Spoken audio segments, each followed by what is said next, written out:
What's up everyone, this is JNix with Tier 1.5. I'm going to go through this build very quick so that you guys have a video build to be able to show you what's going on with it. We are playing a Winter Orb Ice Spear Occultist. I have nicknamed this character Winter is Coming. Obviously, huge Game of Thrones fans, and that is why I have that reference. So let's go through this really quick.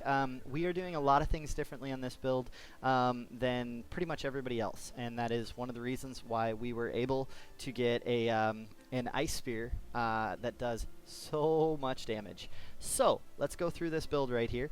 First off, this is something I consider required for this iteration of the build. Obviously, you can play Ice Spear and Winter Orb cast while channeling without a shield. Most people actually do a staff, and you're seeing that come up as the highest DPS right now. But I'll be able to scale higher than that. I'm pretty confident in that. So, Prism Guardian. This is a shield which does not have any offensive buffs whatsoever. However, it does have an awful lot of absolutely wonderful, beautiful buffs for us and this build. Let's go through that really quick. On the shield, we do actually have additional levels to socketed aura gems, as well as duration for discipline. But the most important part is it does give us blood magic for the reservation of these two auras that we're running, and we have reduced mana reservation on each of them. It gives us dexterity, and it gives us an awful lot of elemental resistances, which are so nice to be able to have on a shield and not need to worry about getting those on gearing. We are running a discipline and a clarity in this setup right here. Now, the Prism Shield is the only shield that I have played with where I think you could do it. You could definitely do it with other shields, but being that it's a proof of concept and I'm doing a low life character that wanted to cast Vaal Righteous Fire, this needed to, we'll just say that this needed to work out. So, let's go over to our wand. This is the next piece of what I would consider is required gear to build this iteration of the build. You need two different affixes. You need the increased damage per power charge right there. That actually should be up to 10. I just haven't divined it because ultimately I'm crafting a different one. And then you do also need the 36% to global critical strike multiplier. Now those are two absolutely very important stats, and those are the two stats that you're really looking for to be able to craft a good wand out of. Unfortunately, you can't craft global crit multiplier, so you do need to get that naturally rolled. Everything else actually can be multi-crafted and make yourself a damn good wand. However, try to look for those. Typically these wands, just to give you an idea, these are the two things that I would say are the most required other than my chest. And the chest, you could play with something else. But anyway, these two together I think probably would cost about 50C. This is a pretty nice wand actually, but you know, when you really look at it, for me it's a 4 stat, and one of those is a spell damage, which is extraordinarily low, and one of those is something I crafted. So really, it's a 2 stat that I got a little bit more on. So this is about a 25 to 30 C wand probably is what it would go for. We can actually look it up in the macro to be able to help support that. Okay, so the macro says it's worth 9 C. There you go, guys. That is that is currently where percent scaling off of power charge is rated, and that's predominantly due to everyone thinking that Void Battery is the best way to go. But Void Battery, for me, even in this build where we're constantly at maximum power charges, is not the best in this build. I have proved it, and I put it in Path of Building. It is not the best route to go. So that's about 15C, let's say, and this shield right here is going to run you about it'll run you probably 40 once you get the +2 to socketed durations. The other mandatory required item is the Shavron's Wrappings. Shavron's Wrappings is going to give you just a tiny bit of spell damage. More importantly, you have a lot of energy shield, and you have a situation where chaos damage does not bypass energy shield. That is extraordinarily important. We're sitting at 514 life after we've reserved down to our low life status below 35%. Make sure you're always below 35%, or you will not get the excess damage from Pain Attunement. But because we're at such a low life total, we have to make sure that chaos damage does not bypass that energy shield. Now, be careful that you don't make the same mistake I did 3 leagues ago when I was first trying to build my first character ever, and thought that Chaos Inoculation with Blood Magic, or I should say this, Chaos Inoculation actually worked with low life builds. That does not work. All right, so basically, I think you can actually do it with the Coward's Legacy, but that's neither here nor there. We'll talk about that later. So basically, you do want your chaos damage to not bypass your energy shield, so you do need that. And this is the 6 link. This chest right here is going to run you 3.5 exalted orbs after the league is started. Earlier, probably be more or less, depends on how many are out there on the market. But this is definitely the shield that you want. The only other required unique, or I should say required unique for massive damage, is this Watcher's Eye. And believe it or not, it's coming from a very unusual place. Anger has this special affix that is percentage to critical strike multiplier while affected by anger. Now, that can be anywhere from 30 to 50%. Feel free to Divine Orb this to your heart's content until you get a high one. But really, that specific stat on its own is not that valuable. I think I paid 50C for this Watcher's Eye. So for a piece of endgame gear that buffs your damage by, what, probably 20%, I would say that is pretty good. Alright, so I will go through the passive tree later, but let's continue walking through the itemization here and just make sure you guys know what's going on. So other than that, I'm just going to go top to bottom. We are using a helm right here. There are 2 other options for helmets. I go over them in my build guide. That is the Dodre Scorn and the Brine Crown. Arguably, the Brine Crown might actually be a better defensive item, even though it gives you a heck of a lot less energy shield than what my current one does. It drops off almost 1,000 energy shield, which is very, very significant when you're trying to clear endgame.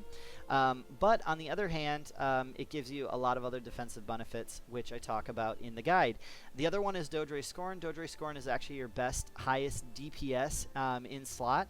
And if you do have a Precursor's Emblem that gives you an extra curse at maximum frenzy charge, or I'm sorry, maximum power charges, then you will actually be sitting in a situation where Dodre's Scorn is probably going to get used over the even a crafted one. Even one of these that looks exactly like my helm except has more ES and has an Abyssal Jewel socket, that helm probably will not be able to compete with the amount of damage. It would be really close because you could hypothetically use an Abyssal Jewel with straight damage on it. It would be very, very close, but Dodre Scorn is going to give it a run for the money because of its curse scaling. So I go over that significantly in the build. I go over all of the options that you have in all of the slots. You can feel free to look there. Next, we are going to go to the boots. You just need rare boots here. Movement speed is what you're focusing on. You want to catch up on any resists you need, and then you want energy shield. For me, it's actually easier to be able to get a stat that's actually damagey and a stat that's actually energy shield. So I did craft these boots. I wasn't too necessarily content with the fact that I did get 2 tier 4 affixes on energy shield. These are pretty bad boots, like truthfully. However, well, they're not bad boots, but they're certainly not the best boots that you can have with that craft. And if I had currency to throw at boots for hours, these would absolutely be something that I would get a mirror level boot that has just massive amounts of energy shield on it. And then you have a jewel socket. In the jewel socket, the chaos damage to spells actually isn't as productive as you might think it is. You are going to instead want added cold damage and added cold damage while holding a shield. Those are 2 very, very important stats, and that's what you should be having. It's either that or alternatively global crit multi.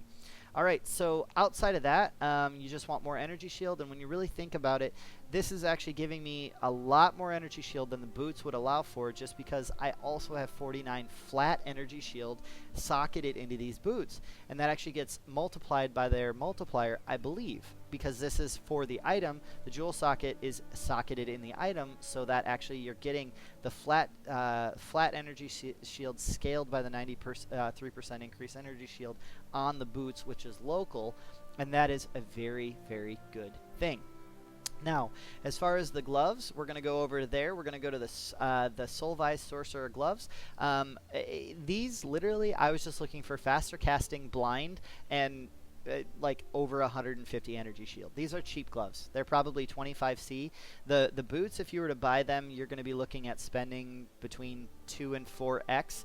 I think you can actually craft them pretty cheap, like cheaper than that, especially if you get a little lucky. But the hollow fossil does actually cost you a bit. I go into the 4 fossils I would recommend for trying to craft it. One option there actually is to try to block off another affix, and instead of giving yourself movement speed here, planning on crafting on your own movement speed later and then crafting on onslaught. That's actually not a bad option. We don't get attack speed and we don't get cast speed. That doesn't really benefit our build that much. There's not that much that's really scaling off of the cast speed. But what it does help with, on the other hand, is movement speed. So innate movement speed is very good on kill. And this is a build that really wants to have more movement speed while mapping. It would actually change it, you know, to a much stronger build. So effectively, you get onslaught all the time, which is 20% movement speed plus the 20% movement speed that you get for the craft. It ends up being a 40% movement speed boot when you're moving through maps. It's not 40% when you're bossing though, which is something you may want to do. Sorry about that. Got to turn on D&D. I don't know why all of a sudden people are like, hey, let's message. I haven't gotten invite all day.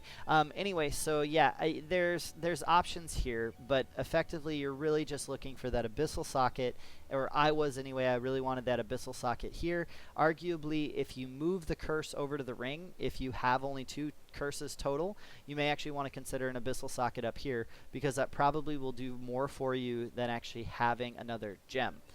So for instance, you can actually have abyssal sockets that will give you, you know, different things like onslaught or something like that on kill. And with those abyssal jewels, you can get a lot of stats. Alternatively, you could hypothetically support one of your curses, or I should say the Herald of Ice actually, with something like hypothermia to help you generate frenzy charges, which would also help you with movement speed and attacking cast speed, which we don't really need that much of anyway. So there are other options here, but these are the boots that I opted for. I crafted them, and they have been absolutely fantastic. As far as the belt, everyone who says that the Darkness Enthroned is an early game belt, I don't really know what they're talking about.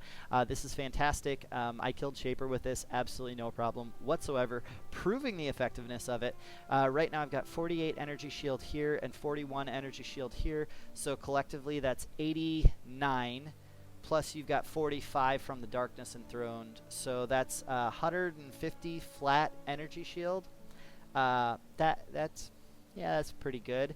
I've got added cold to spells on this one, and I've got stats on this one. Now the added cold to spells, unfortunately, is a fortunately is a tier 1 affix, but we did not get the tier 1 energy shield. This is a jewel that I do intend to slam on and exalt. The one biggest problem though is if I happen to get physical damage to spells while wielding a shield, that's a very specific affix, but then I would not actually be able to at that point run maps with physical reflect, and that would basically brick this jewel for me. Now with that said, there are builds that would probably really appreciate it that run Taste of Hate and Hatred, so it would still be worth selling. Of course, it's late enough in the league where nobody really is focusing on that anyway. This one here, damage over time is a worthless stat for us. We're not really doing very much damage over time. But the energy shield, global crit multi, and added cold to spells is extraordinarily good. We're getting 18% global crit multi, and all of your flat damage, all of the flat to spells, is multiplied by a 1.5 modifier. So this belt is giving me a massive amount of damage. I would wager that it's probably 10% of my damage is actually coming from this Darkness Enthroned belt, the belt that everybody says is not an endgame belt. Granted, these jewels, you're probably looking at each of them costing around an X. I crafted this one, and this one I did purchase, and I think it was less than an X. I think it was like, I want to say 90C. Anyway, so Darkness Enthroned, been loving that belt. It's great. As far as the rings and the amulet, unfortunately, you're not going to see very much that's actually really all that good. The amulet would be fantastic if I could put on one more affix. If I could slam this and get a global crit multi, oh my god, it would be so great. But see, here's the problem. The global crit multi is a suffix mod, okay? So if I slam that on there, I don't get the stats from there, so I have to move them somewhere else. And we are running a little tight on stats, guys. Not necessarily the strength, but we are running really tight on the dexterity stats.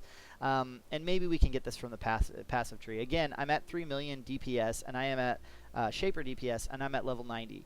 So like with more passive points, like we could just put in, you know, the 30 dexterity in the passive tree, and bada bing bada boom, you have yourself a great way to slam this. And then you get global crit multi on this amulet, and then everybody's happy. Alternatively, if instead of being strength and intelligence, this was strength and dexterity, we wouldn't be having this discussion at all whatsoever. It would already be perfect. But anyway, without further ado, this is basically an amulet that's set up to just give me more energy shield. That's really all its job is. It was meant to replace the presence of Chayula and give me a little bit of damage. I've been happy with this. I haven't felt like I've needed stun resistance, and yeah, so that's been good. As far as the rings, neither one of these rings is really all that impressive, or good for that matter. I mean, they're decent, but I don't really need the mana. Like, the mana I could totally do without. So really, like, if you're looking at these stats, I need the resistances, I need the energy shield, and I need the crafted mod of faster start of energy shield recharge. So that really isn't all that great. The stats on this one is good, but this one over here, like, I don't know. As far as like end game gear we're talking, neither one of these is actually really effective gear. If we looked in the macro and tried to figure out like what they actually go for, and keep in mind the faster start of energy recharge, that costs an X just to put it on each of them. So being that it costs an X just to put it on each of them, for some reason my macro is not pulling up, but being that it actually costs an X to be able to put it on each of them, both of these rings are well under an X to be able to buy. Neither one of them is actually all that great. So you can replace those with good rings and you'll get a lot more damage. A great stat on amulets is non-chaos damage added as extra chaos damage. Oh, that would be so sweet in this particular build. Other than that, our flasks, we've got the Wise Oak Diamond Flask of Staunching. Wise Oak is going to give you a lot of penetration for resistances, helps out a lot in boss fights. Diamond Flask, there's not too much to say about this other than it's freaking amazing, and it gives you a suffix of your choice. So right now we've got it socketed with Bleeding. We've got a Dying Sun right here with 2 additional projectiles. We've got an Atziri's Promise right here, and that is going to give us elemental damage as extra chaos damage during the effect, which is really good. And then we've obviously got a Quicksilver Flask of insert your favorite affix here. The two suffixes that you're going to want to, or I'm sorry, the 3 suffixes you're going to want on one of these is Bleeding, and Freezing, so Staunching and Heat, and then the other one is of Warding, so that you can avoid curses. You might want to have stuff like that in there just so that if you run a map that has curses on it, you don't have to be too worried about a map that gives you like vulnerability and, you know, temporal chains, each of them, because you have a way around it. The only other thing I should mention is on the helmet, you are going to be looking for on your gear in general, you have to have Aspect of the Spider. That's a very important thing to craft on. It only costs you like 50 C, I think, or less to craft Aspect of the Spider, so it's really not that bad. And then basically you do want to take and get your either Ice Spear fires an additional projectile, or something that is almost as much damage, and actually arguably will be more damage as we scale off of those power charges, is actually +1 to power charges. So if you've got, you know, brass balls, you can totally go ahead and craft your helm up, make it look as pretty as you possibly can get it, and then you can corrupt it to try to get the +1 power charges. Now you laugh because this season it wouldn't actually do that much. It's actually cheaper to just buy something with the enchantment already on it. But next season, I tell you, next season, if you got currency to throw at it, you're going to be able to have an implicit, okay, on this plus an enchantment. So hypothetically, next season, you could recraft this and you could get Ice Spear fires an additional projectile and +1 to maximum power charges, which would just be unbelievable. I hope I didn't say frenzy. Power, power, power, power. All right, other than that, the only things we're casting, we've got a Frost Bomb, which we're going to drop in the fight. And that's going to sit and blow up over time, and it's going to give a -25% cold resistance. This is absolutely unbelievable. I wouldn't worry too awful much about the cold damage. It is good for potentially Shaper because, you know, when it does blow up, it's a boss that actually lives long enough for this to blow up. But most of them, you literally you scale up. Here's the playstyle, like before a big boss, and I'm talking Shaper because I never scale it if it's not a big boss. You scale up Winter Orb until it's sizable. And the reason you do that is because then Winter Orb's kicking out damage too. And by the way, when I quote 3 million DPS, I'm only talking about Ice Spear. That doesn't include anything from Winter Orb at all. No damage is being calculated from Winter Orb, and that's just bonus gravy on top of it. It probably is doing like 500k damage on its own. So anyway, we've got that. You get that up, you drop that, you hit all of your Flasks, except maybe your Quicksilver you don't really need. But after you hit all of your Flask, you just put out, I mean, a cubic ton of damage. I mean, the tooltip does not even do it justice because that's not, well, it's not even that. That's dealing the bulk majority of your damage. It's actually Ice Spear. So, like, yeah. But anyway, other than that, I don't think there's anything else I really need to go over other than... yeah, so each Ice Spear says on tooltip it's doing 13,000 damage, and we're going to go ahead and show you, this is our exact setup as it sits right now. We've got our crappy weapon of 15C, good helmet, good chevrons, good boots, crappy gloves, and then we've got half-decent socketed jewels, but they're not... none of them. I think I have one 4-stat. And no, I don't have any 4-stats, I don't think. Anyway, but you can look at it. I have the path of building, but everything is in here. If you go to configuration, you'll see that we are literally just using maximum power charges because with our critical strike chance and power charge support, you're going to have maximum power charges basically indefinitely throughout a map. I think in the first second I've never not had maximum power charges. And then Spider's Web will apply 3 times. If you wanted to see what it is at the start of the fight, you could hypothetically say 0, but I guess it actually does 1 right away. So anyway, those are the only 2 things that we're scaling. Other than that, go ahead and check down here this Shaper Guardian, and you can see we are putting out 3,882,080 damage. And that is using right now in our Cursed setup, we are actually using Warlord's Mark. I think we're using a level 10 actually. So we're using Warlord's Mark. But if you want even more damage, go ahead and check the Frostbite. If you want even more protection and you want Shaper to hopefully move a little slower, you can check the Temp Chains, you can check the Enfeeble. Both of those are actually decent, but with Shapers, I mean, they're 20% effective anyway.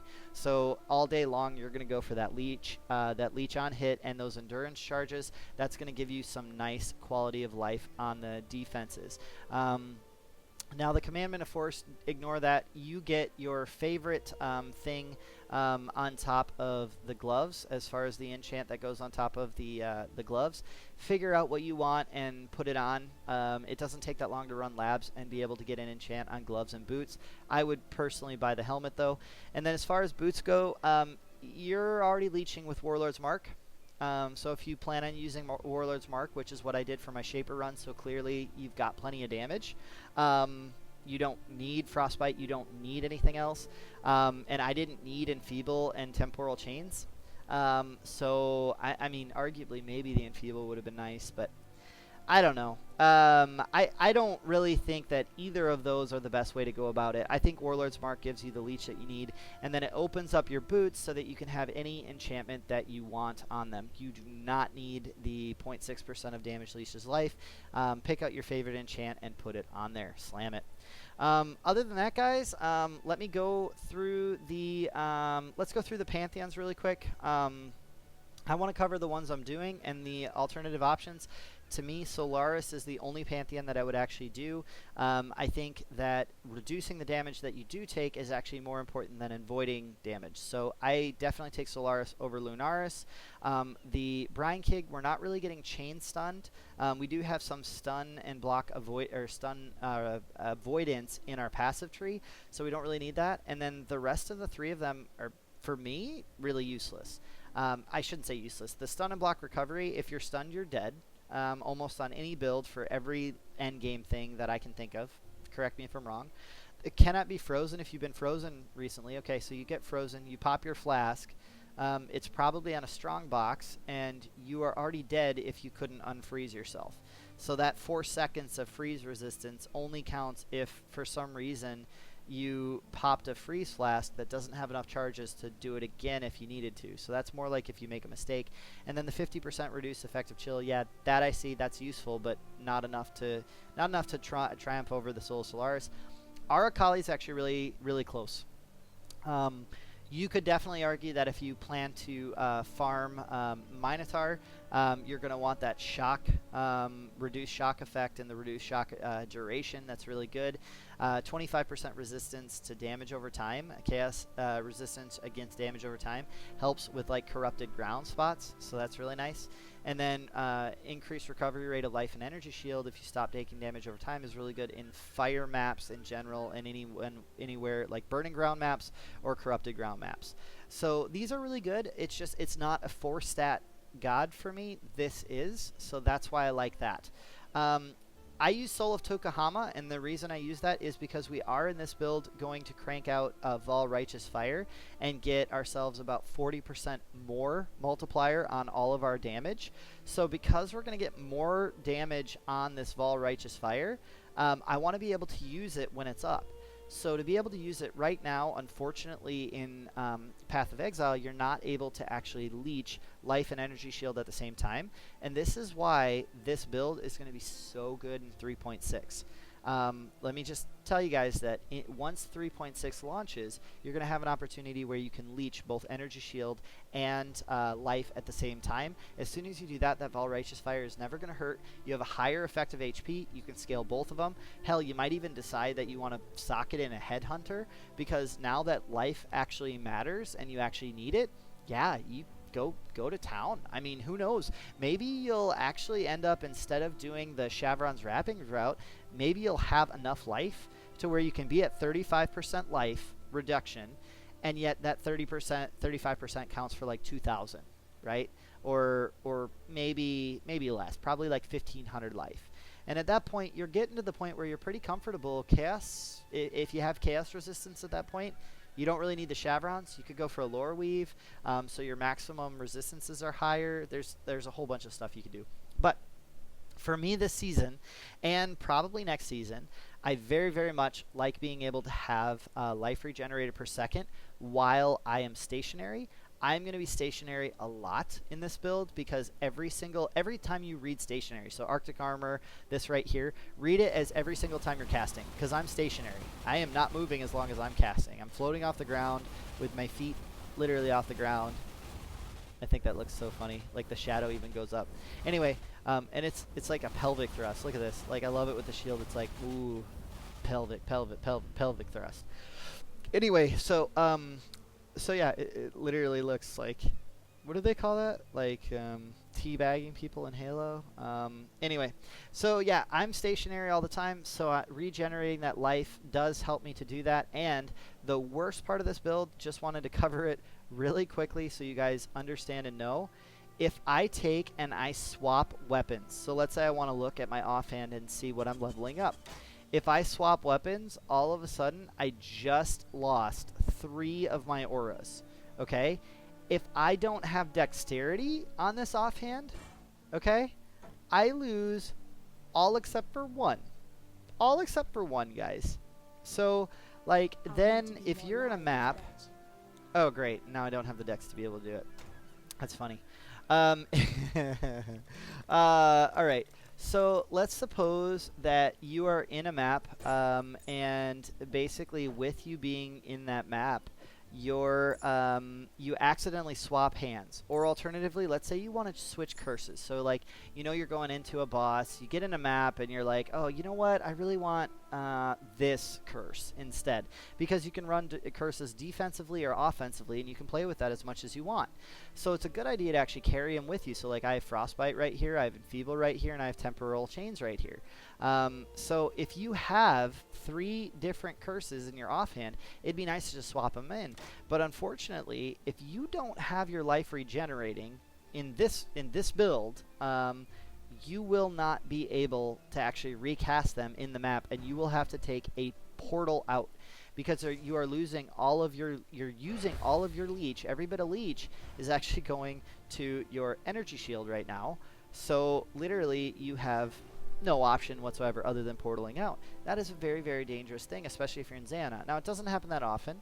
Dying actually probably happens more often than needing to switch over to the offhand. But, like, legitimately, if you're going to switch to the offhand, it's actually better to go to Orieth and not have to recast all of your auras. So, I've covered that. I've covered the Pantheons. Basically, that is my minor god, Soul of Tukahama. It's also really good because while stationary, you gain physical damage reduction. Read that while casting, you gain up to 8% physical damage reduction. So if you stand still for 4 seconds, you're getting tankier by the second. Other options, go for it and be immune to poison. Soul of Shikari is really good. Also helps with that caustic ground we were talking about. I called it corrupted ground, but it's caustic ground. Soul of Ralakash is actually really, really good. You do love not being blinded, and you definitely love not being maimed. Both of those are good. Garukul is actually something that you could consider. Being able to have a physical damage reduction for each hit you've taken is pretty good, especially in maps where you're going to get swarmed. Aberath we're not going to use because we're already getting enough fire damage reduction from Dying Sun. Yugol we don't really need to use because we're not really focused on reflecting stuff. We're never hopefully going to be taking any reflect damage. Don't ever run an elemental reflect map. It is not going to do well for you. So then that's a 1 stat here.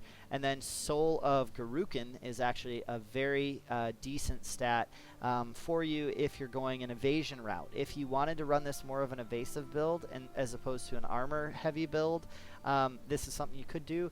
Or if you just want the 6% movement speed. I mean, arguably, this build doesn't really struggle with getting hit, especially in maps while you're moving. So you could take off Soul of Tukahama and go for a Soul of Garukin. I would make a judgment call based on the map you are running, whether this is more important than this.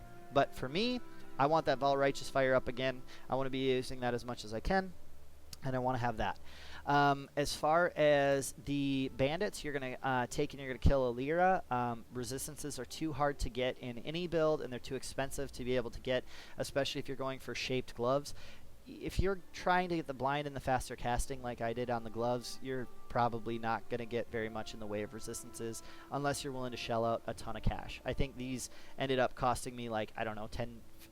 no, they were like more like 20C. But yeah, definitely go for the shaped gloves and try to aim for that blind and faster casting with over 150 energy shield, and you should be good. Again, guys, you can see none of my gear is like really GG. I mean, arguably the shield is, considering the shield does what it needed to for discipline. It's not doing anything for clarity, but I don't need anything for clarity, right? Like, I just don't. It doesn't matter. The helmet's not that great. I mean, it has, let's see, it has the tier. Yeah. So the increased energy shield, it's a tier 4 and a tier 3. Energy shield. Oh no. The tier 4 flat. The flat energy shield is actually a tier 1. It just shows up as a tier 4 on here for some stupid reason. I don't know why. But yeah, like all of this gear, I mean, I would say the Chevron's wrapping is super endgame, and so is a Prism Guardian. I need better jewels for my belt, and obviously my Dying Sun and Interior's Promise are. I don't even have a maxed out Wise Oak, which is really unfortunate. I'm missing out on 1% right there. And that's either Divine away, or I'll just actually probably go buy one. I think it's cheaper to buy one than it is to Divine it until you get one. So yeah, the builds overall, guys, is really pretty damn good, even where it sits. But Lyra is the bandit you want to kill because you want those resists and you want that crit multi. Other than that, you could hypothetically kill all of them. I think you actually do get more damage from your passive tree with 2 points than what it will provide. But I don't think we pass close enough to be able to pick up an all resistance node. I'm trying to think of where the all resist nodes are.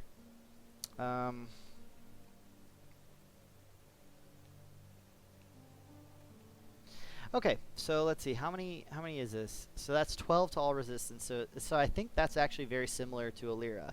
So hypothetically speaking, you could come down here and grab this it's going to cost you 1, 2, 3, 4 different stats. That's kind of too far away to really focus on. And when I said stats, I meant nodes. This right here is only 5%, so that's not getting it. We've already got nullification. Yeah, so I'm going to go out on a limb, guys, and say that elemental resistances, you're much better to either plan on spending money on them to get them on your gear, or alternatively just taking a Lyra. The crit multi is also really nice, but the crit multi would not be as much as 2 extra points. With 2 extra points, you can go over trickery. Right here, you can pick up a bunch of damage right there. There's a bunch of places you can go. You could hypothetically bite the bullet and you could get the 20 or the 10% increased projectile speed. That is going to make your frost bomb a little harder to cast, but you can do it, and that gives you a ton of damage right there. I mean, there's damage all over this tree. There's damage down here at Path of Savant that we haven't taken. There's damage up here in these nodes. If you have nodes to burn, you could just go increase effect of curses. That would be fine. More life. We've got a jewel socket right here. That would have been really nice to be able to have at level 90. So there's a bunch of damage all over the tree. I forget where the biggest hotspots. Oh yeah, the right here. This is actually a really good one because it gives you life and end damage, which is really good. But other than that, yeah, so our tree, when you're leveling, let's go over how you're going to level this character, really. You're going to come up through the energy shield because that's where you get a lot of life from. You're not going to take Pain Attunement at all right away, and you're probably going to want to actually take the life and energy shield down here. Now, when I was leveling, obviously I leveled Frostbolt for quite a while until I got there. I did come up to the jewel socket. I came up through the jewel socket and over. I did take the hybrid maximum life. I was running hybrid until I got further in, so I was getting life right here, life right there. I got the curse, the additional curse, and then it started picking up. So I would leave out all of this stuff right away. And then I would start picking up the cold damage. You've got cold damage, life, and energy shield, plus you got your extra curse right there. And then you can start filling in everything over here on this side of the tree. Start filling in more energy shield, start filling in more life and energy shield especially. You're probably going to actually be looking at here and here coming up through. And then you come over. You are going to take Ghost Reaver pretty damn early, actually. That is something you want to keep. And then you're going to come down for power charges. The Watcher's Eye you're probably not going to have for quite a while, especially if it's a league starter. And then you're going to come down into the tree, down to Assassination, and you're going to pick up that sweet energy shield, life, and resistance node, which is just, oh, so good.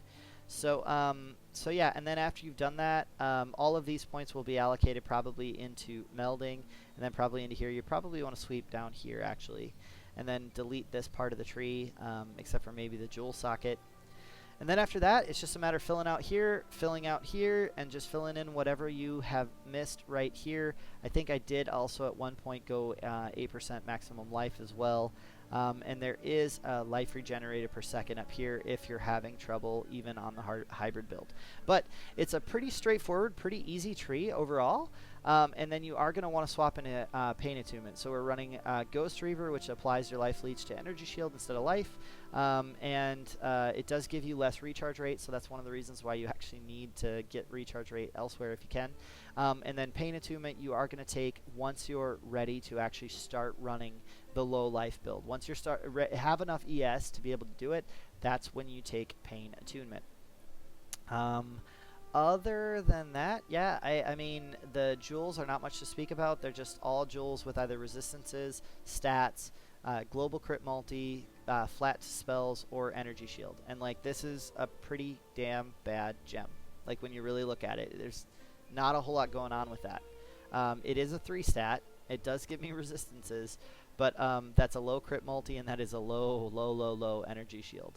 So, so yeah, I mean, you can tell, guys, if this is already capable of doing Shaper, I think that's pretty good. Last thing, just make sure you come down to get your power charge and not up. The reason for that is because if you go up, you're getting power charge duration. If you go down, you're getting more, increased spell damage per power charge. So at what do we say, 8 power charges, I think? 6 from the tree, 1 from the Ascension, I don't remember if we have one more somewhere. Anyway, but let's just say 7. That's a 28 increased damage scaling. Like, where else do you get 28 spell damage basically in the tree? Other than that, you are going to pick up the jewel socket here. Now, when you're leveling, I should mention, I actually did come down, after you catch the curses, I did come down to mind over matter. And for a very long time, which is one of the reasons why my my rings have mana on them. Actually, believe it or not, until I got Aspect of the Spider, I was a mind over matter build. I came down and grabbed a jewel socket. I came up, I grabbed inspiration all the way through to get a ton of extra mana, and that was a really cheap, cheesy, easy way to be able to get about 1,000-ish extra HP. About 800 actually, I think, is what you can probably plan on, because 30% of your damage goes to your mana, and with as fast as we regenerate mana, it was very, very, very easy to just put the damage over to your mana. It's nice diversified defenses. You could actually make the argument that if you wanted to play safer in this build, like if I was playing hardcore, I think I'd keep mind over matter. This would be worth the points. It's what, like 7 points to come down here, and you get a jewel socket. So you're going to lose out on a little bit of damage somewhere else in the tree, but I think for hardcore play, that's where you're going to want to be. Now, one thing you want to make sure you do watch is you watch these reduced mana reserved nodes. You have to make sure you balance out your reduced mana, and you balance out the blood magic level, and you balance out the enlightened supports, because the just overall, this build, you have to be higher than 30% of your life pool to be able to activate Vaal Righteous Fire and not kill yourself, which I hear hurts. And you have to be lower than 35% life pool to be able to count as low life and get the benefit from Pain Attunement. So it's very important that you balance that all out. I would say that this level 4 Enlightened, despite costing probably 3.5x or 3x, I think that's probably one of the most important things you can do for the build. Now, if, suppose for a second, that you are in a position where you can't really afford to do the low life version of this build, you could actually hypothetically run Arctic Armor on your mana. Now, you would have to take out probably Aspect of the Spider, or you need to potentially... Actually, I wonder, I've never actually tried this, but maybe you can actually do this and you can do Anger. I doubt it. Yeah, there's no way to do this, I don't think. Anger, oh, you can do it. But can we still cast spell? Nope, so we can't cast spells. So, wait. But if you have a level 4 Enlighten, now... Oh, look at that. Look at that, we can. Yeah, it's not worth it. That's totally not worth it. But moral of the story is, if you wanted to, something you can do, especially early on when you're leveling and you don't have 3x to spend on the Enlighten, is you actually socket into your shield, okay, the Empower. Now, what this will allow you to do is it will allow you to reserve Clarity, and it will allow you to reserve Discipline on your life pool. And then you can reserve Arctic Armor on your life as well. So let's do that really quick. I can't believe this is all going. So now you have Arctic Armor, and you reserve that on your life pool. Now, it takes away your ability to cast Vaal Righteous Fire, okay? It does take away that ability, which is kind of crappy feeling, like you really do want that more damage multiplier. I think Vaal Righteous Fire is up to like 40 at this point. But when you're early on in mapping, this will get you through maps. You will still kill stuff like extraordinarily well. Like, don't you worry, it will be fine. Plus, you have an extra socket there if you want to do something with it. But yeah, overall, once you can switch out the shield, you do actually want to. You do want to get a level 4 Enlighten, a level 3 Enlighten, and then you want to have that. The Empower is just, I think they're like 8 to 10 Chaos. So like for a good long time, they're actually a really good idea to be able to do. I think I've went over everything. Hopefully that last part wasn't too confusing. I kind of felt like I kind of confused myself, actually. But yeah, other than that, I think that's everything. we've got our passive tree. Told you how to level that. We've taken a look at all the gearing options. Oh, gems. Really quick, gems. Winter Orb, Ice Spear, Castle Channeling, Power Charge on Critical, Control Destruction, and Greater Multiple Projectiles. If, for some reason in mapping, you cannot afford a 6-link and you really need to cut out one of these links, do go ahead and cut out the Control Destruction support. Now, if you wanted to, you could hypothetically run a support for Herald of Ice. You could run, I believe is it Ice Bite? One of them, I think it's Ice Bite, but it might be something else, and it does give you the chance to actually gain power charges. I did reference this in my guide with what you can do. So you're running one less curse, but you can run a 5-link down here, and you can still generate power charges, and you can use Control Destruction.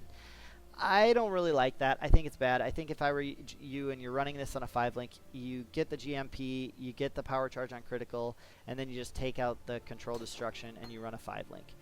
It is significant. I mean, tooltip damage, we go from 42 to 54, so that's about 20% more. 20% more damage, I think, is what it actually would end up coming down to, or at least increased damage. So yeah, that is the links right there for the main one. Your curses, do not run a Blasphemy. I cannot stand builds that are playing Ice Spear and they're running a Blasphemy. It's like, why would you want to get, like, in the area, okay, of the boss that close? Like, when you curse them, you have to be close to them. We don't want to be too close to them. Like, in some fights, we want them off the screen. Now, in Shaper, you want to be closer so that you can see his animations and pay attention to him. But I am going to totally be cursing on hit for both bosses and in maps. I totally want to be able to do that. We are running that on a Herald of Ice. Herald of Ice, because we're scaling so much cold damage, that is what we want to be able to do. And then we've got a Warlord's Mark and a Projectile Weakness. Other options here are Frostbite, or other offensive options are Frostbite. And I'm trying to think of other good offensive options. You could do an Assassin's Mark, but I don't really think it's needed. So anyway, let's just say Projectile Weakness and Frostbite are the two best if you're trying to go all offensive. If you're trying to get a little defense in there, Warlord's Mark is really, really good because it gives you endurance charges, plus it also gives you that leech on hit, which does actually affect bosses, and with as much damage as you're putting out, even with an 80% reduction, I think Warlord's Mark still caps out our energy shield leech, which is just absolutely incredible, and we absolutely love. And then the other two that you can consider is Temporal Chains and Enfeeble. Now, as far as the links over here, I've already went over them kind of, but you're going to go level 4 Enlighten, Clarity, Discipline. Arctic Armor is going to be linked to Enlighten 3 and a Blood Magic support. I think Blood Magic, you only want to actually have it at level 18. I've got to do some math and make sure that I'm still getting the extra damage. It would have been actually really funny if I found out that the Blood Magic has prevented me from actually getting any more damage, like the more damage multiplier from Pain Attunement, and yet I was still able to kill a Shaper kind of without too much of a problem. That'd be kind of interesting. In the boots, we got a classic cast when damage taken setup with Immortal Call and increased duration. Right here, the two things that I would really consider also socketing if you don't have the Abyssal Socket, or if you found a good pair of boots where you don't need the Abyssal Socket, go ahead and throw in a Cold Snap. Make sure it's leveled so that it will cast when damage taken. That will give you Frenzy charges. Those are huge and very nice quality of life things for this build. Alternatively, summon yourself a Golem on a cast when damage taken setup. We don't really need a Golem. If you are going to have one, though, I strongly recommend the Stone Golem. The reason I like the Stone Golem specifically is because he taunts your enemies. If they're hitting him, they're not hitting you. So basically, I love that he's taunting, and I also love that he gives me regeneration of life, which, there again, guys, regen on life is a very nice quality of life to have if you're casting Vaal Righteous Fire. That is something that I did for quite some time. I actually considered self-casting it, and if I get... I mean, I say if I get an unset ring, I'll probably do it again, but in truth, I probably won't. If I get an unset ring, it's probably going to be an Elder Ring that I can put Warlord's Mark on, and then the other one's going to be a Precursor's Emblem, and I'm going to figure out how to make that Elder Ring have the stats that I need to be able to produce this build and make it work. Because that Precursor's Emblem, hypothetically, I could apply an additional curse, and that would be so busted. But with that said, if you have an extra spell slot, go ahead and get yourself a Golem. Go ahead and get yourself Cold Snap on here. That's a really good thing. Vortex is something that's possible on here, I think. I'm trying to think of anything else that's like super, super good. Phase Run. You could actually put a Phase Run in here that's out-leveled the cast when damage taken, so you can still cast it. And then it's already linked to your increased duration, so it's almost up all the time. That's kind of a cheeky way to do that. Cheeky nice, cheeky nice. And then, okay, in the gloves, we've got our Vaal Righteous Fire, we've got our Anger, we've got our Flame Dash, and we've got our Frost Bomb. Frost Bomb is the only other thing that you actually cast in this build. The reason I say that is because your Winter Orb, you're actually channeling. So the casting, you're basically going to just drop that on the fight, and then you're going to start shooting, and boom, you've got your whole build. So other than that, guys, I hope you've enjoyed this, and I hope you got a lot out of it. That is the build guy. We will talk to you later. A big thanks to KAR Graphics for doing my intro for Tier 1.5. I'm stoked as I'm getting this going.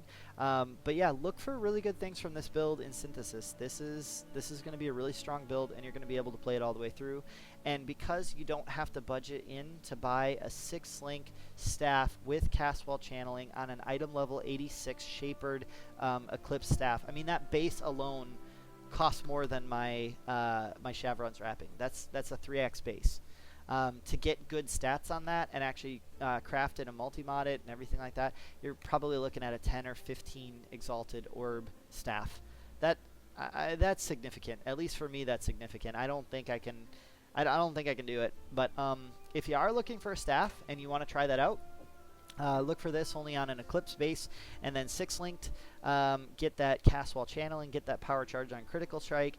That is what you would want. It does make it an effective 8-link, and that is so sweet. You're going to throw in probably a added cold damage, and then you might want a hypothermia. It's wasted on a boss because bosses are immune to chill, or I should say on Shaper. Shaper's immune to chill, but at the same time, go ahead and get yourself a nice staff. I actually played around with this and thought I was going to go staff right away, and then I decided that this was actually way better, and it was. I think I'm going to outscale the damage. Once this build is complete, I believe I will actually outscale the damage that I could have had from a staff. Other than that, guys, that's everything. Enjoy the build. Check out the build guide. Follow me on Twitch. I'm twitch.tv/jnix, JN1K5. And then go ahead and follow my YouTube channel. I am super stoked to be able to bring you more builds and more build guides next season, and you'll be able to see what I'm playing. And as of right now, I don't have a typical stream schedule, but don't you worry, I'm planning on getting one. So other than that, guys, you have yourselves an absolutely fantastic, amazing, wonderful new league Synthesis this Friday. We will talk to you very soon. Peace.